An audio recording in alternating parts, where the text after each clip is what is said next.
In the stifling heat of August, Kurdish forces battle the jihadists of Islamic State. It was here at Jalala, less than 100 miles from Baghdad, that the Peshmerga halted the IS advance. The Kurds are backed by US air power.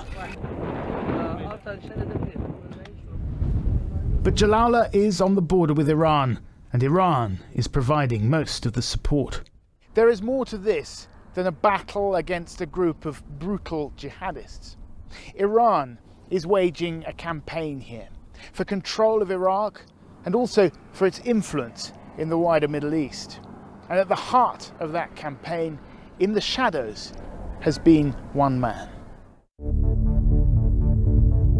General Qasem Soleimani, head of the Quds Force, the covert external wing of Iran's Revolutionary Guards. In Tehran, he has the ear of Ayatollah Khamenei himself. But in Iraq, he's been cited taking personal command of Shia militia groups. Soldiers and politicians blanch at the very mention of his name. His power comes from the fact that he deals directly with units on the ground. He's not afraid to travel into Syria, into Iraq, meet with Iraqi politicians, extremely influential in the political sphere, but also militarily.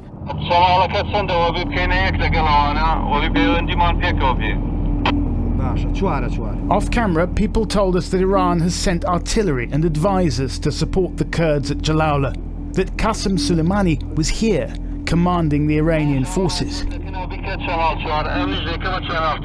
This is the last point of the Peshmerga. You see over the hill, on the other side, it's ISIS.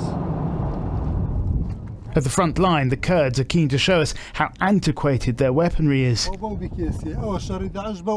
It's hard to see how they could have taken this position from Islamic State on their own. I asked the colonel whether he'd had any help from Qasem Soleimani. No, not here. Nobody's seen him? No, anyone here seen him? Qasem Soleimani? Anyone? Anyone here? No one at all? No. He's like a ghost. I just heard from you. No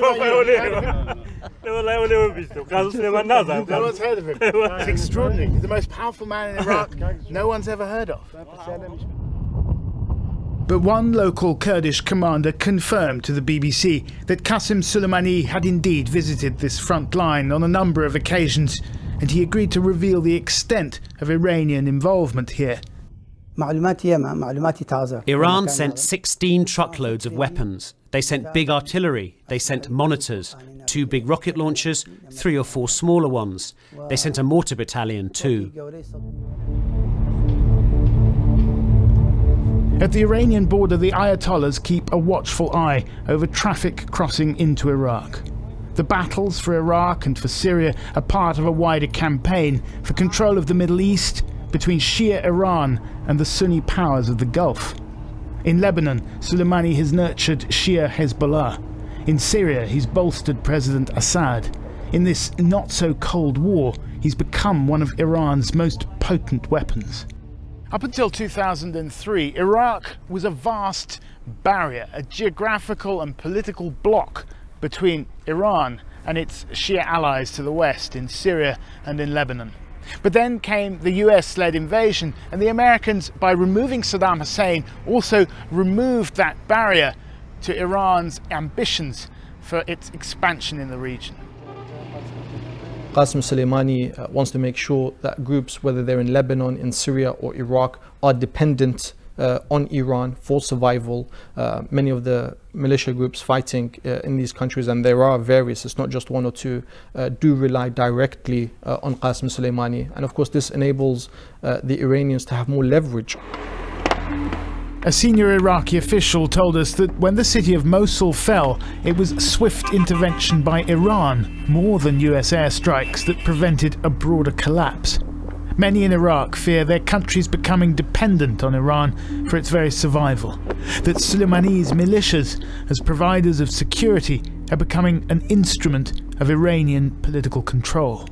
The weakness of Iraq with unstable situation give Iran more role. A bigger role? Yeah, a bigger. Because most of the Iraqi decision was made in Iran, not in Iraq. All the Iraqi politicians, when they have bigger problems, they went to Tehran to solve that problems. They go to Tehran? Yes. Qasem Soleimani is a veteran of the Iran-Iraq war. He appears in public only rarely, sometimes at a funeral for a member of his Quds force, where he's known on occasion to shed a tear. Those who've met him speak of a man who achieves much by saying little, a man of intimidating intensity and above all, of focus.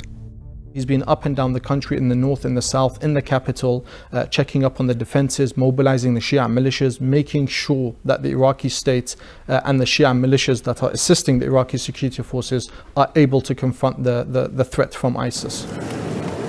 After 8 years of occupation and billions of dollars spent, the Americans are being outmanoeuvred. At the end of last month, American airstrikes helped break the siege of Amrali, a town that had been encircled by IS. But who sweeps in to take credit for this victory? Enter Qasem Soleimani. Here he is, celebrating, gun in hand, proof of his presence on the ground. Qasem Soleimani came to visit us. He saw the situation and his visit helped raise our spirits. At the Iranian border, the advance of the jihadists has been checked, but they're not defeated. Iraq is becoming a client state, reliant on the muscle of the Shia militias and on weapons from Tehran. And in the battle against Islamic State, the Americans, as much as the Iraqis, are now dependent on Iran.